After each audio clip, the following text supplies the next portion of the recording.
Hello friends, welcome back. போன வீடியோவில் நம்ம வெங்காய பொடி பார்த்தோம் இல்லையா? அதில் நான் சொல்லியிருப்பேன் அது எப்படி வந்து ஸ்டஃபிங்காக வச்சு பராட்டாவில் பண்ணலாம். இட்லி, தோசை அதுக்கெல்லாம் மேலே ஊற்றலாம். காய்கறிகளுக்கு காரக்காய்க்கெலாம் போடலாம். இன்றைக்கி நான் உங்களுக்கு பராட்டா பண்ணி காமிக்கிறேன். அதே பொடி ஃப்ரிட்ஜிலேருந்து எடுத்து வச்சு உங்களுக்கு நான் பண்ணி காமிக்கிறேன். மாவை நல்லா ஒரு 2 மணி நேரத்துக்கு முன்னாடியே பிசைஞ்சுன்னுட்டேன். 2 ஹவர்ஸ் பிஃபோரே பிசைஞ்சு வச்சுட்டேன். அது நல்லா இப்போ 2 உருண்டைகளாக பிரித்து எடுத்துக்கிறேன். இப்போ லஞ்சுக்கு எனக்கு வேணுங்கிறதுனால நான் 2 உருண்டை அவ்வளோதான் பெருசு பெருசாக எடுத்துட்டுருக்கேன்.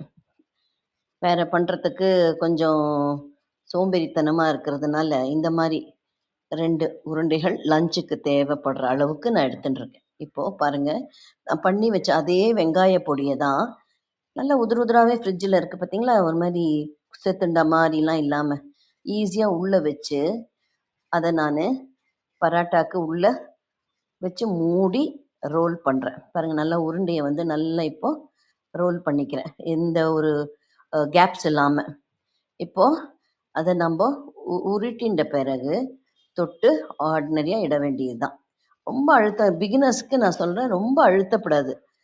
லேசாக வரும்போதே அழகாக விரியும். இன்னும் கேட்டால் கையிலேயே டப்பு டப்பு டப்புன்னு தட்டி பராட்டாவை தட்டி போடுறவங்களும் இருக்காங்க. இப்போ இந்த ஜென்டில் ரோல் நம்ம பண்ணலாம். பாருங்கள், நான் கேஷுவலாக எடுத்து எடுத்து போட்டு தான் பண்ணுறேன். அழகாக வருது.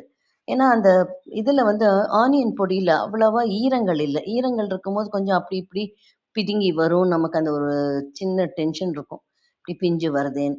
பண்ண பண்ண இதெல்லாம் வந்து ஒரு பழக்கம் தான். பாருங்கள், அழகாக வந்துடுது பார்த்தீங்களா? இப்போ நான் அதை அடுப்பை நான் ஏற்கனவே ஆனில் கல்லை போட்டு சிம்மில் வச்சுருந்தேன். இப்போ பெருசு பண்ணி இப்போ அடுப்பில் பண்ணின பராட்டாவை போட்டாச்சு. நான் எண்ணெய் ஊற்றிக்கிறேன். உங்களுக்கு நீங்கள் என்ன தேவையோ பண்ணலாம். நெய் ஊற்றிக்கலாம், லைட்டாக நெய்யும் எண்ணெயும் கலந்து ஊற்றிக்கலாம்.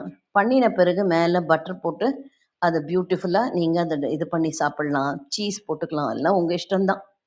இப்போ நான் எண்ணெய் ஊற்றி எடுக்கிறேன் ஆர்டினரியாக. இப்போ அடுத்தது உருண்டைக்கும் ரெடி பண்ணிட்டேன். பாருங்கள், முதல்ல தட்டி கையிலேயே அதை பரத்திண்டு அப்புறமா அந்த ஆனியன் பொடியை உள்ளே வைக்கிறேன். வச்சு அதே மாதிரி மூடி அதே ப்ராசஸ் தான். இதை வந்து நம்ம பல இதில் பண்ணலாம்.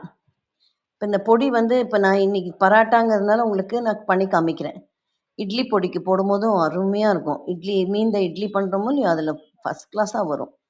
பாருங்கள், இந்த மாதிரி அழகாக வந்து எடுத்தா இப்படி தான் இப்படி பிரிக்கணும். அது பாருங்கள், அந்த மீன் டைம் அதையும் ஒரு கண் பார்த்துட்டே இருக்கேன், தீயாமல் ஜம்முன்னு வர மாதிரி. இப்போது கம்மிங் டு திஸ், இந்த பொடியை வந்து நேற்று திடீர்னு எனக்கு கெஸ்ட்டு வந்துட்டாங்க. நான் என்ன பண்ணேன், இதே பொடியை மிக்ஸி ஜாரில் போட்டு கொஞ்சம் தண்ணி ஊற்றி கொஞ்சம் சால்ட் ஆட் பண்ணிட்டேன். ஏன்னாக்கா அதில் கம்மியாக இருக்கிற மாதிரி இருந்தது எனக்கு. போட்டு வெங்காய சட்னின்னு பண்ணிட்டேன் இன்ஸ்டண்ட்டாக. அருமையாக இருந்தது. மேலே நீங்கள் டாப்பிங்க்கு கொஞ்சம் தாளிப்பு கொடுக்கலாம். கொத்தமல்லி கருவேப்பிலெல்லாம் போட்டு இன்னும் கொஞ்சம் ஆட் பண்ணி அரைக்கலாம். இதெல்லாம் நம்மளுடைய அடிஷன் சப்ட்ராக்ஷன் தான். அருமையாக இருந்தது. நான் நேற்றுக்கு ஒன்றுமே பண்ணல, வெறும் தாளிப்பு மட்டும் கொடுத்து இட்லியோட சர்வ் பண்ணேன். ரொம்ப நல்லா இருந்தது, சாப்பிட்டாங்க. இன்றைக்கி உங்களுக்கு பராட்டா பண்ணி காமிக்கிறேன். There are different ways. அப்படி இல்லைன்னாக்கா காரக்காய், கத்திரிக்காய், உருளைக்கிழங்கெல்லாம் பண்ணுறோம் பார்த்தீங்களா? அந்த டைமில் இது மேலே ஒரு 2 ஸ்பூன் தூவி விட்டுட்டிங்கன்னா இறக்கிட்டு அந்த ஃப்ளேவர் அருமையாக இருக்கும். என்ன ஃப்ளேவர்? வெங்காய ஃப்ளேவர் நல்லா வதக்கியிருக்கும். So very aromatic. ஸோ இந்த மாதிரிலாம் நீங்கள் பண்ணி வச்சுட்டிங்கன்னா ஸ்கூல் டைமில், ஆஃபீஸ் போகிற டைம்லலாம் உங்களுக்கு டக் டக் டக் டக்குன்னு it will serve the purpose. Sabzi கிப்ஸி தொட்டுக்க பண்ணுறதுக்கு டைம் இல்லையா? No problem. உள்ளே ஸ்டஃப் பண்ணி டக்குன்னு நீங்கள் பேக் பண்ணிடலாம். வித் கர்ட், பட்டர் மில்க், எப்படி வேணாலும். இல்லை ஊறுகாய், அச்சார், அப்படி இல்லைன்னா சலாட். இன்னும் நார்த்லலாம் இந்த நம்கீன்ஸ் இருக்கு இல்லையா, ஓமப்பொடி, அதிலெல்லாம் தயிர் போட்டு இன்ஸ்டண்ட்டாக ஒரு சப்ஜி மாதிரி சாப்பிடுவாங்க. Very unique way of eating, but very tasty also. அவசரத்துக்கு நிஜமாகவே it will serve the purpose. So இந்த மாதிரிலாம் பண்ணி நம்ம சாப்பிட்லாம். பாருங்கள், எந்த ரெடி ஆகிடுது காமிக்கிறேன் பார்த்தீங்களா? 2 ரெடி ஆகிடுது. Now I am going to have my lunch with curd and pickle. என்ன பிக்கல் அது? எலுமிச்சம்பழம் ஊறுகாய். தேங்க்ஸ் ஃபார் வாட்சிங்.